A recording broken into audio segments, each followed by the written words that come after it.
محترم و مکرم سامعین و سامعات، ذو الحجہ کا مہینہ آنے والا ہے۔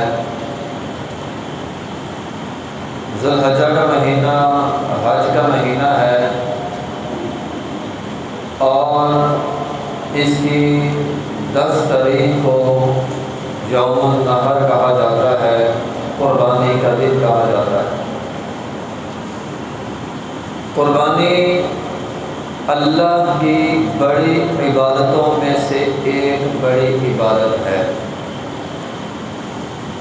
اس کی عظمت، اس کی اہمیت، اس کا اندازہ آپ اس بات سے لگائیں کہ زمین کے اوپر جب سے انسانیت ہے تب سے قربانی ہے۔ انسان کے آغاز سے ہی قربانی کا حکم جاری ہے۔ جب سے انسانیت کا آغاز ہوا ہے تب سے قربانی ہے۔ اللہ رب العزت فرماتے ہیں قرآن مجید کے اندر، وَلِكُلِّ أُمَّةٍ جَعَلْنَا مَنْسَكًا، ہر امت کے لیے، اس روح زمین پہ جتنی امتیں آئی ہیں ہر امت کے لیے قربانی کا حکم تھا۔ عَلَىٰ مَا رَزَقَهُم مِّن بَهِیمَةِ الْأَنْعَامِ، چوپاہوں کی قربانی، بہیمۃ الانعام کی قربانی، بھیڑ بکری کی قربانی، گائے، دمبا، بھینس، اونٹ کی قربانی، جب سے کائنات ہے تب سے ان چیزوں کی قربانی کا حکم اللہ رب العزت نے دیا ہوا ہے۔ اور پھر آدم علیہ السلام سے اگر ہم بات شروع کریں، اللہ رب العزت نے آدم علیہ السلام کے بیٹوں کو قربانی کرنے کا حکم دیا۔ وَاتْلُ عَلَيْهِمْ نَبَأَ بَنِي آدَمَ بِالْحَقِّ إِذْ قَرَّبَا قُرْبَانًا فَتُقُبِّلَ مِنْ أَحَدِهِمَا وَلَمْ يَتَقَبَّلْ مِنَ الْآخَرِ۔ آدم علیہ السلام نے اپنے دونوں بچوں کو قربانی کا حکم دیا، دونوں نے قربانی کی، ایک کی قربانی قبول ہو گئی، ایک کی قربانی قبول نہیں ہوئی۔ اس دور میں ایسا ہوتا تھا کہ قربانی کرنے کے ساتھ پتہ چل جاتا تھا قربانی قبول ہوئی ہے یا نہیں ہوئی۔ ہمیں تو نہیں نا پتہ چلتا، ہم تو قربانی والے دن قربانی کرتے ہیں، کس کس کی قبول ہوئی کس کس کی نہیں ہوئی ہمیں نہیں پتہ، لیکن اس دور میں پتہ چل جاتا تھا۔ اور اس کا طریقہ یہ ہوتا تھا کہ قربانی کرنے والا قربانی کر کے کھلے میدان میں قربانی رکھ دیتا تھا، آسمان سے آگ آتی تھی، جس کی قربانی کو کھا لیتی تھی اس کی قربانی قبول ہو جاتی تھی، جس کی قربانی کو آگ نہیں کھاتی تھی اس کی قربانی قبول نہیں ہوتی تھی۔ آدم کے دونوں بچوں نے قربانی کی، ایک کی قربانی کو آگ کھا گئی، دوسرے کو نہیں کھایا۔ اب جس کی قربانی قبول ہی نہ ہوئی اس نے اپنے اس بھائی سے کہا جس کی قربانی قبول ہو گئی تھی، لَأَقْتُلَنَّكَ، میں تجھے قتل کروں گا۔ اب بھائی نے کہا بھئی تو مجھے کیوں قتل کرتا ہے؟ اِنَّمَا يَتَقَبَّلُ اللَّهُ مِنَ الْمُتَّقِينَ، اللہ متقین لوگوں کی قربانی قبول کرتا ہے۔ محترم بھائیو، اس آیت میں ہمارے لیے بہت بڑا سبق ہے۔ ایک تو یہ پتہ چلا قربانی آدم علیہ السلام سے ہے، اور دوسرا یہ پتہ چلا ہر قربانی کرنے والے کی قربانی قبول نہیں ہوتی۔ ہم یہ مت سوچیں 50,000 کی اگر میں قربانی کر لوں گا یا 1,00,000 لگاؤں گا قربانی ہو گئی۔ انما یتقبل اللہ من المتقین، انما کلمہ حصر ہے، اس کا مطلب یہ ہے کہ اللہ تعالیٰ صرف متقین لوگوں کی قربانی قبول کرتا ہے، جن کے اندر اللہ کا ڈر ہو، اللہ کا خوف ہو، اللہ کو حاضر ناظر جانتے ہوئے، اللہ سے ڈرتے ہوئے جو لوگ قربانی کرتے ہیں، اللہ کا حکم سمجھ کر جو لوگ قربانی کرتے ہیں، ان کی قربانی قبول ہوتی ہے۔ یہ قرآن کی بات ہے، یہ میری تیری بات نہیں ہے۔ اس لیے 1,00,000 روپے کی قربانی کرنے سے پہلے اپنا عقیدہ درست کر لیں، اپنے دل میں اللہ کا خوف، اللہ کا ڈر بٹھا لیں، پھر قربانی قبول ہو جائے گی۔ انما یتقبل اللہ من المتقین۔ اللہ تعالیٰ متقین لوگوں کی قربانی قبول کرتا ہے۔ تو بہرحال اس دور میں کیا ہوتا تھا، آگ آتی تھی، قربانی کھا جاتی تھی۔ یہی وجہ ہے کہ یہودیوں نے پیغمبر علیہ السلام کو نبی نہیں مانا، اور عذر کیا بنایا، یہودی نبی علیہ السلام کو کہنے لگے اللہ تعالیٰ نے ہم سے وعدہ لیا ہے اس پیغمبر کے ہاتھ پہ بیعت کرنی ہے جس پیغمبر کی قربانی آسمان سے آگ آ کر کھا جائے۔ اللہ تعالیٰ نے قرآن میں فرمایا ان اللہ عہد الینا اللہ نؤمن لرسول حتی یأتینا بقربان، وہ کہتے تھے اللہ نے ہم سے عہد لیا ہے کہ اس رسول کی بات ماننی ہے جس رسول کی قربانی تأکلہ النار، آگ کھا جائے، جس کی قربانی آگ کھا جائے گی اس رسول کے ہاتھ میں تم بیعت کر لو، چونکہ آپ کی قربانی آگ نہیں کھاتی اس لیے ہم آپ کے ہاتھ میں بیعت نہیں کریں گے۔ اللہ رب العزت نے اس کا جواب دیا قل قد جاءکم رسل من قبلی بالبینات، فرمایا اس سے پہلے تمہارے پاس بڑے پیغمبر آئے، کھلی نشانیاں لے کر آئے، کیا تم نے ان کی بات مان لی؟ اور رہا تمہارا یہ عذر کہ جس کی قربانی آسمان سے آگ کھائے گی ہم نے اس کے ہاتھ میں بیعت کرنی ہے۔ وَبِالَّذِي قُلْتُمْ، تمہارے کہنے کے مطابق بہت سارے انبیاء آئے جن کی قربانیاں آگ کھاتی تھی، لیکن تم نے کیا کیا، فَلِمَ تَقْتُلُونَ، تم نے ان کو قتل کر دیا۔ بھی اگر یہی عذر ہے کہ جس کی قربانی آسمان سے آگ آ کر کھائے گی اس پیغمبر کا تم نے ایمان لانا ہے، اس سے پہلے بہت سارے پیغمبر آئے تھے جن کی قربانیاں آگ کھا گئی، تم ایمان کیوں نہیں لے کر آئے؟ تو بہرحال ہمارے لیے یہ نعمت ہے، امت محمدیہ کے لیے بہت بڑی نعمت ہے کہ ہم قربانی کرتے ہیں، گوشت خود کھاتے ہیں۔ پہلے امتوں میں کیا ہوتا تھا، قربانی کرتے تھے، گوشت آسمان سے آگ کھاتے تھے۔ ہمارے لیے کتنی بڑی سہولت ہے، ہم جانور ذبح کرتے ہیں، گوشت خود کھاتے ہیں، عزیز و اقارب کو کھلاتے ہیں، ہم خود کھا جاتے ہیں۔ یہ اللہ تعالیٰ کی بہت بڑی نعمت ہے، اس کی قدر کرنی چاہیے۔ تو بہرحال محترم بھائیوں، بات کرنے کا مقصد یہ ہے ہم تو صرف جانور کے گلے پر چھری چلاتے ہیں، یہ جو ہمارے پاس قربانی ہے جانور کے گلے پر چھری چلانا ہے، یہ سیدنا ابراہیم علیہ السلام کا طریقہ ہے۔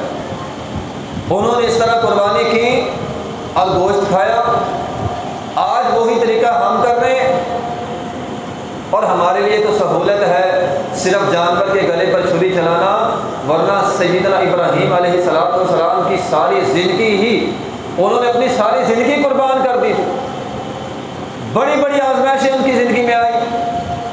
اور ویسے رب کا قرآن اعلان کرتا ہے جو بندہ ایمان لے آئے اس کی آزمائش ہوتی ہے۔ اگر آپ کی زندگی میں کوئی آزمائش نہیں ہے، آپ کو فکر لاحق ہونی چاہیے کہ کہیں میرا رب مجھ سے ناراض ہے، کیونکہ اللہ تعالیٰ فرماتے ہیں احسب الناس ان یترکوا ان یقولوا آمنا وہم لا یفتنون، ایسا ہو نہیں سکتا کوئی بندہ مومن ہو اور اس کی آزمائش نہ ہو۔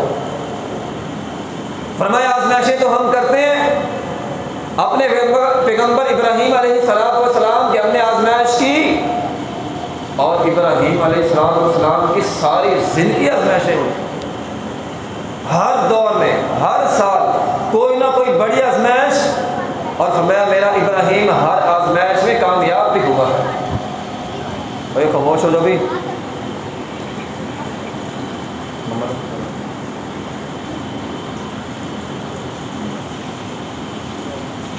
ساری زندگی ان کی آزمائشوں سے بھری ہوئی تھی۔ اللہ رب العزت قرآن میں فرماتے ہیں ام حسبتم ان تدخلوا الجنہ ولما یأتکم مثل الذین خلوا من قبلکم، اللہ رب العزت نے قرآن میں اس بات کی شرط لگائی ہے کہ جب تک تمہاری زندگیوں میں آزمائش نہیں آئے گی تب تک تمہیں جنت نہیں ملے گی۔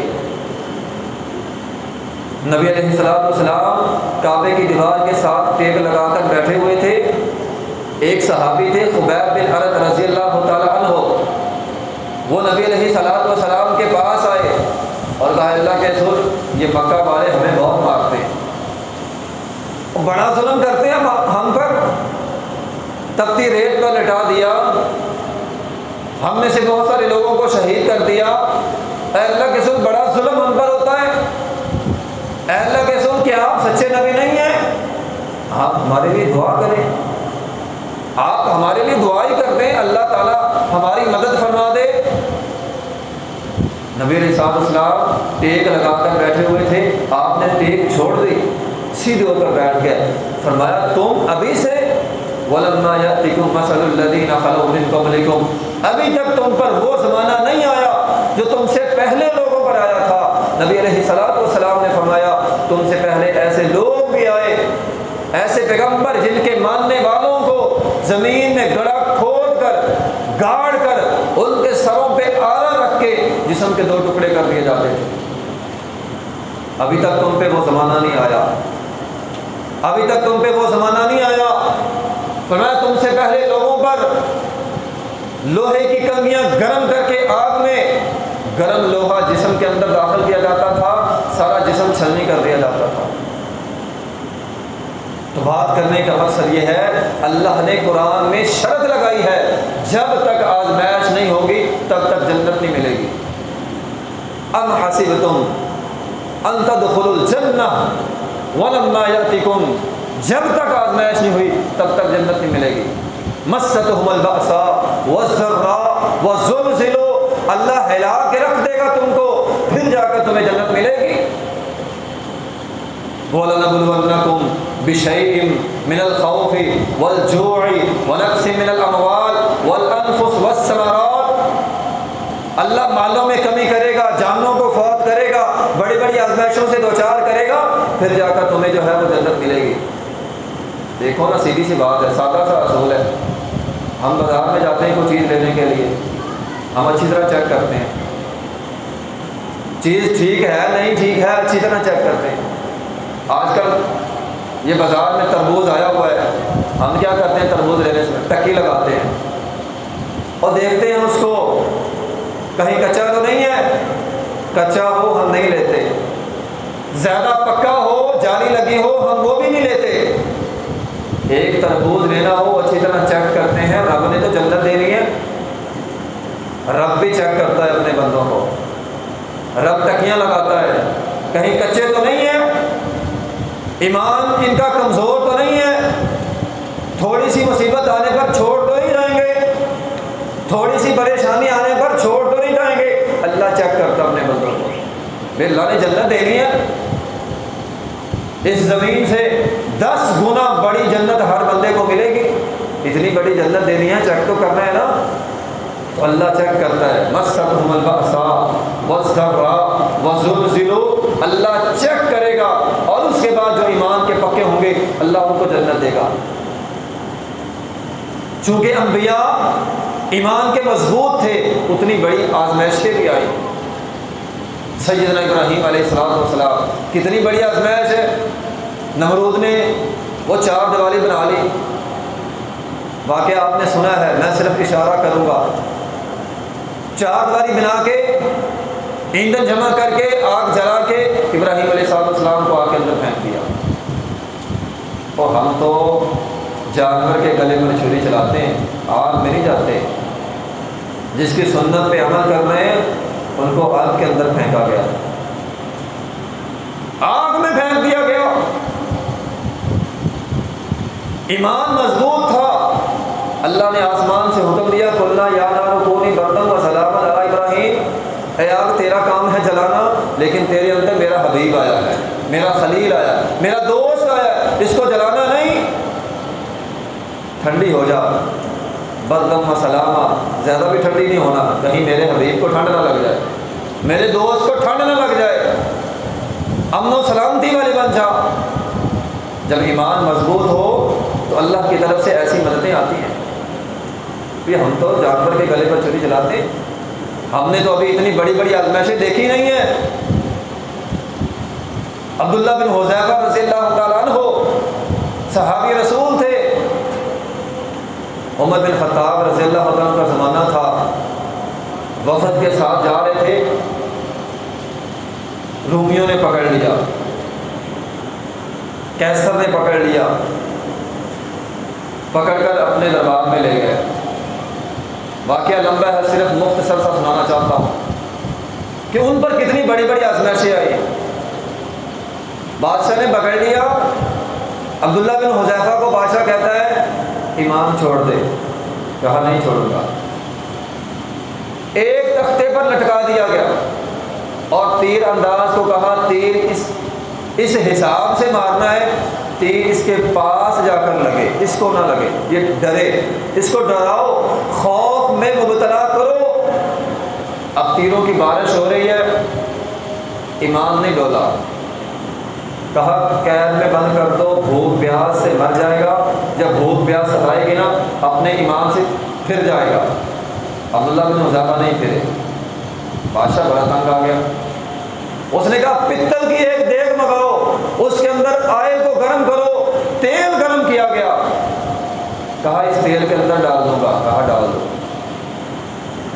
کہا نہیں اس کو ڈرانا ہے، اس کو مارنا نہیں ہے، اس کے ساتھیوں کو مارنا ہے۔ ایک مسلمان کو پکڑا، گرم تیل کے اندر ڈالا، فوراً جل گیا، کہا اسی طرح جلا دوں گا، کہا جلا دو، دوسرے کو جلا دیا گیا۔ عبداللہ بن حذیفہ کا ایمان نہیں ڈولا، ہم پر تو ایسی مصیبتیں کبھی آئی نہیں ہیں، ہم نے تو ایسی مصیبتیں کبھی دیکھی نہیں ہیں، اتنی بڑی بڑی آزمائشیں کبھی دیکھی نہیں ہیں، ہمیں تو صرف قربانی کے جانور پر چھری چلانے کا حکم ہے بس، اور ہم اس کو بہت بڑی آزمائش سمجھ لیتے ہیں۔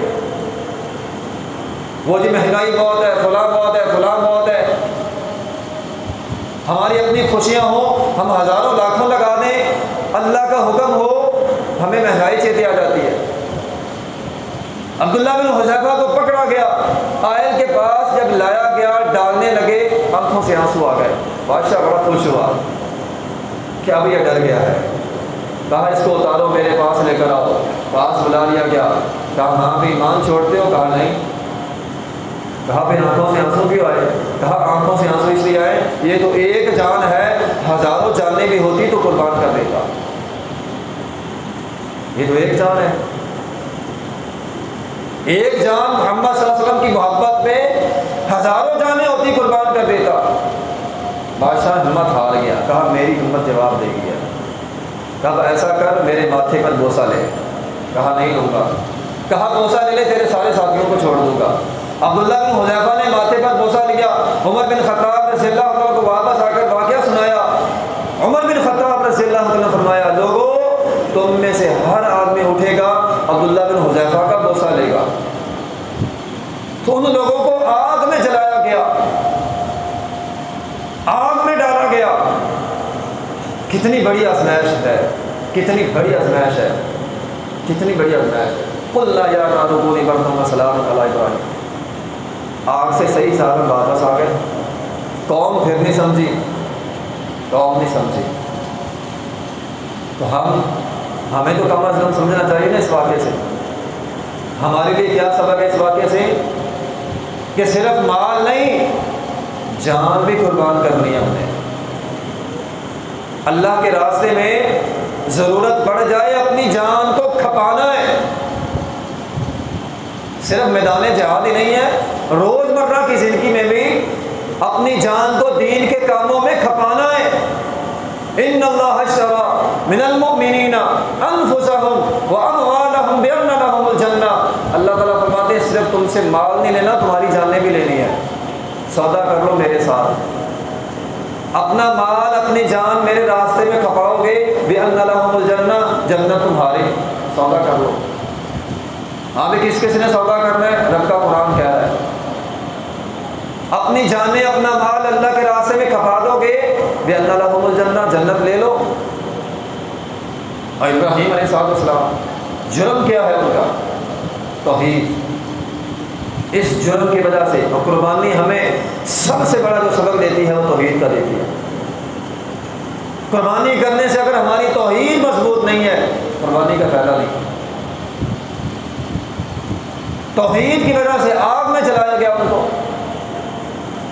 باپ بت بنانے والا تھا، آپ جانتے ہیں، چھوٹا بچہ تھا ابراہیم علیہ السلام، کہا جاؤ گلیوں میں ان بتوں کو بیچ کر آؤ، اچھا، ابراہیم علیہ السلام کا بت بیچنے کا معاملہ بھی بڑا عجیب تھا۔ وہ کیا کرتے تھے؟ رسی لیتے تھے، رسی سارے بت باندھ لیتے تھے، باندھ کرنا ان کو گلیوں میں گھسیٹتے تھے اور آوازیں بھی لگاتے تھے اونچی اونچی، اور لے لو اپنے خدا لے لو، اور تمہارے خدا بیچنے آیا ہوں، یہ گلیوں کے اندر گھسیٹ رہا ہوں، نہ یہ سن سکتے ہیں نہ یہ بول سکتے ہیں تمہارے خدا لے لو، نہ حاجت روا نہ مشکل کشا تمہارے خدا ہیں لے لو، مکھی اڑا نہیں سکتے ہیں تمہارے خدا ہیں لے لو۔ انہوں نے کیا کرنا ہے؟ ان کو میں نے باندھ کر گلیوں میں گھسیٹا ہوا ہے، لیکن ہے تمہارے خدا لے لو۔ لوگوں کو آگ دلاتے تھے اور تم اس کو خدا کہتے ہو۔ محترم بھائیو، یہ ہے وہ شعور، اس کو کہتے ہیں شعور۔ آج ایک شعور ہمارے معاشرے کی زبان میں بھی ہے، قوم میں بڑا شعور آ گیا کہ کیا شعور آیا کہ قوم ناچنے گانے لگ گئی ہے، یہ شعور ہے۔ قوم ٹک ٹاکر بن گئی ہے، اس کو ہم شعور کہتے ہیں۔ اصل شعور ہے بندے کا موحد ہونا، توحید کی سمجھ آنا۔ اگر آپ کو مجھے توحید کی سمجھ آ گئی، سب سے بڑا شعور یہ ہے۔ اب یہ چھوٹے بچے ہیں، ابراہیم علیہ السلام ابھی نبوت نہیں ملی، بچے ہیں، لیکن شعور ہے ان کے اندر کہ یہ بت ہے، نہ سن سکتے ہیں نہ بول سکتے ہیں نہ جواب دے سکتے ہیں، یہ خدا نہیں ہو سکتے، خدا کی صفات ان میں نہیں ہو سکتی۔ ہمارے اندر یہ شعور کیوں نہیں آتا؟ ہمیں یہ سادی سی بات سمجھ میں کیوں نہیں آتی؟ جو لوگ دنیا سے چلے گئے، قبروں میں چلے گئے، نہ ہماری باتیں سن سکتے ہیں نہ جواب دے سکتے ہیں۔ خدائی اوصاف کے مالک وہ لوگ کیسے ہو گئے؟ یہ وہ شعور ہے جو ابراہیم علیہ السلام کی زندگی سے ہمیں ملتا ہے۔ انہوں نے اپنے باپ کو کہا تھا انی اراک و قومک فی ضلال مبین، اے ابا جان آپ اور آپ کی قوم سارے ہی مشرک۔ یہ ہے اصل شعور، یہ ہے اصل شعور۔ اور محترم بھائیوں، کیا خیال ہے؟ توحید تو چھوٹی بڑی نعمت ہے، سب سے بڑی نعمت توحید ہے اس دنیا میں، اور یہ اتنی بڑی نعمت ہے، اتنی بڑی نعمت ہے، اس کا اندازہ آپ اس حدیث سے لگائیں۔ بخاری مسلم کی صحیح حدیث ہے، ابو ذر رضی اللہ عنہ فرماتے ہیں ایک دفعہ نبی علیہ السلام نے میرا ہاتھ پکڑا، مجھے ساتھ لے گئے۔ حدیث لمبی ہے، ہمارے موضوع کے مطابق جو ٹکڑا ہے وہ یہ ہے۔ ابو ذر رضی اللہ عنہ فرماتے ہیں دور جا کے نا نبی علیہ السلام نے بہت ساری باتیں بھی کی، آگے چل کر نبی علیہ السلام نے فرمایا ابو ذر یہاں پہ کھڑا ہو جا۔ فرماتے ہیں مجھے کھڑا کر دیا، اندھیری رات تھی، خود نبی علیہ السلام اکیلے چلے گئے آگے، میری آنکھوں سے اوجھل ہو گئے، دور چلے گئے۔ کہتے تھوڑی دیر کے بعد میں نے نا ایک آواز سنی، اس طرح کوئی زوردار آواز ہوتی ہے۔ کہتے میں بڑا پریشان ہو گیا کہ کہیں کوئی دشمن نہ حملہ کر گیا ہو۔ میرے دل میں خیال آیا کہ میں جاؤں نبی علیہ السلام کو دیکھوں، دل کا خیال کہتا تھا نبی علیہ السلام کو دیکھوں، لیکن حکم یہ تھا ابو ذر یہاں پہ کھڑے رہنا ہے، ہلنا نہیں جب تک واپس نہ ہو۔ اب دل کے خیال کو میں نے ترجیح نہیں دی، نبی علیہ السلام کے حکم کو ترجیح دی، میں کھڑا رہا۔ نبی علیہ السلام تھوڑی دیر بعد واپس آئے، میں بڑا پریشان تھا، پوچھا پریشان کیوں ہو؟ ابو ذر رضی اللہ فرماتے ہیں میں نے کہا حضور جی میں نے تو آواز سنی، میں تو بڑا پریشان ہو گیا، اور میں آواز تم نے بھی سنی تھی؟ کہا ہاں جی سنی تھی۔ فرمایا وہ جبرائیل تھے، وہ جبرائیل تھے، میرے پاس خدا کا پیغام لے کر آئے تھے۔ اور پیغام کیا تھا؟ پیغام یہ تھا من مات من امتک لا یشرک باللہ شیئا دخل الجنہ۔ اے پیغمبر میں توحید سمجھا رہا ہوں، توحید کیا چیز ہے؟ اللہ رب العزت نے پیغام بھیجا، اے پیغمبر آپ کی امت کا شخص جو موحد ہو، صحیح معنوں میں موحد ہو، مشرک نہ ہو، میرے پاس آ جائے، میں رب رحمان داخل الجنہ اس کو جنت دے دوں گا۔ اب یہ بخاری مسلم کی حدیث ہے۔ توحید اتنی بڑی نعمت ہے، اپنے اپنے گریبان میں جا کر ہمیں دیکھنا چاہیے کیا میں موحد ہوں، میری توحید مضبوط ہے؟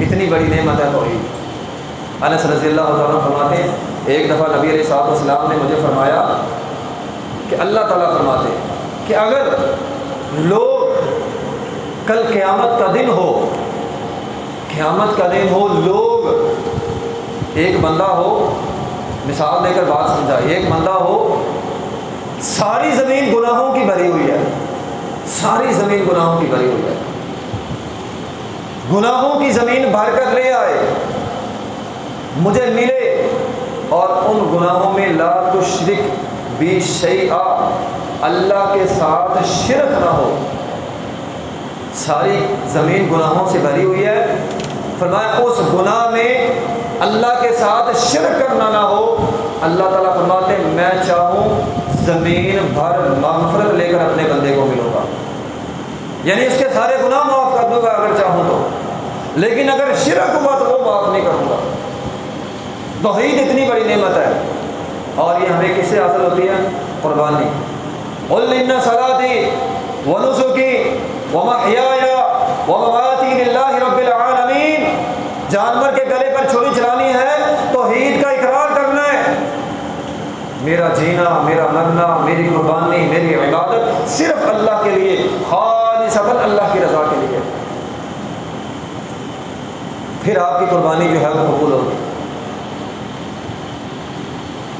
ابراہیم علیہ السلام مواہد تھے، گھر سے نکال دیے گئے، قبیلے سے نکال دیے گئے، ملک شام میں فلسطین کے علاقے میں چلے گئے، اولاد کوئی نہیں ہے، رب سے اولاد مانگ رہے ہیں، اولاد ہی کوئی نہیں، بلا کر اللہ نے دعا سن لی، اللہ نے ایک بیٹا دے دیا۔ آپ آزمائشیں نوٹ کریں کتنی بڑی بڑی ہیں، اللہ نے 80 سال کی عمر کے بعد اولاد دی ہے، 80 سال کی عمر کے بعد اب ایک بچہ دے دیا،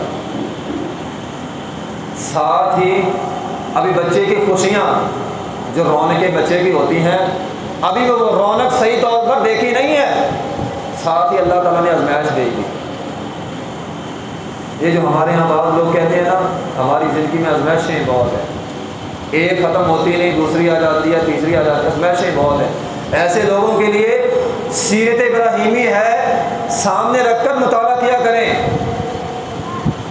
اللہ کا شکر کرنا نصیب ہو جائے گا کہ ہم پر تو مصیبتیں ہے ہی کوئی نہیں، آزمائشیں ہے ہی کوئی نہیں، اصل آزمائشیں تو ابراہیم علیہ السلام پر 80 سال کی عمر کے بعد ایک بچہ ملا اور کہا ابراہیم اس بچے کو لو علیہ السلام، اپنی بیوی کو لو، فلاں مقام پہ چھوڑا، میرے اندر یا آپ کے اندر کیا یہ جگرا ہے کسی ہم میں سے کسی کا ایک بچہ ہونا اور اگر کہہ دیں اس بچے کو دین کے لیے مدرسے چھوڑا تو ہم کیا کہتے ہیں؟ لو جی ایک ہی ہے، ایک کو تو ہم نے گوڈے سے باندھ کر رکھنا ہے، اس کو مدرسے چھوڑا ہے، ہم تو کہتے ہیں مدرسے اس کو چھوڑ کے آنا ہے، 4-5 بچے ہوں جو سب سے نالائق ہو، گھر میں تنگ کرنے والا ہو، سکول والے کہہ دیں یہ پڑھتا نہیں ہے، ہم کہتے ہیں اس کو مدرسے میں بھیج دو۔ ہمارے پاس لوگ آتے ہیں واللہ یہ جملے بولتے ہیں، یہ بچہ ہے قاری صاحب اس کو داخل کر لو، یہ گھر میں تنگ کرتا ہے۔ جو بچہ گھر میں تنگ کرنے والا ہو، سکول نہ پڑھنے والا ہو، ہم کہتے ہیں اس کو مدرسے میں بھیج دو، اس کو دین پڑھا لو۔ ابراہیم علیہ السلام ایک ہی بیٹا ملا، ہونہار بیٹا ملا اور حکم ہوا اس کو چھوڑو، کتنا بڑا جگرا ہے، کتنی بڑی آزمائش ہے ان کی، چھوڑ آئے۔ اور اس جگہ میں یہ بھی نہیں ہے کہ چلو یہاں سے نہیں فلاں شہر میں چھوڑا، نہیں، ایسا علاقہ نہ پانی نہ کھانا نہ پینا نہ چھت نہ سایہ، کچھ بھی نہیں ہے،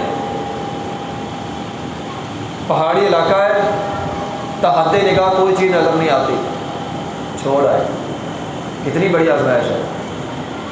ابھی اس سے بڑی آزمائش باقی ہے۔ بیٹے کو ملنے گئے، فلما بلغ معه السعي، بیٹا بڑا ہو گیا، یہ جو چڑھتی جوانی کی عمر ہوتی ہے 13-14 سال 15 سال کی عمر، اس سال کا بیٹا ہو گیا، اللہ نے کیا حکم دیا؟